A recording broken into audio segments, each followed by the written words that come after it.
Jaber makamano kawadhi nyime ni jagoro mongirore migawo mar somo Belio Kipsang osingo ne jopuonjre matimo penj mar KCSE ni onge ketho mora mora mar kuo mar penj ma ok bi kawne ondamo mowinjore. Koloso e boma ma Embu, Kipsang nowacho ni penj michwalo e mbui gin mago ma bandia, kolero ni onge penj mosechopo ne japuonjre kapok sane ochopo. Omedo ni okenge duto mokete migawo mar somo mar kedo gi kuo mar penj iluwo e yo makare.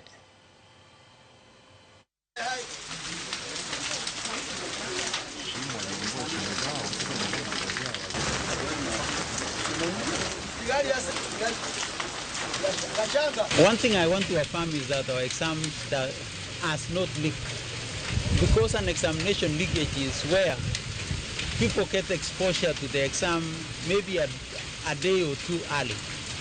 What we have been having is what we call early exposure, where people receive the papers the same they are receiving here. Once they are in school, as they distribute to the students, somebody takes a photo of the paper that already has been opened. That one is not a leakage, it is an early exposure. And this year, we totally changed strategy in our examination, and all our exams are personalized. Each exam is to an individual. So when a student allows their paper to be, a photo to be taken of their paper, then that paper is traced to an individual.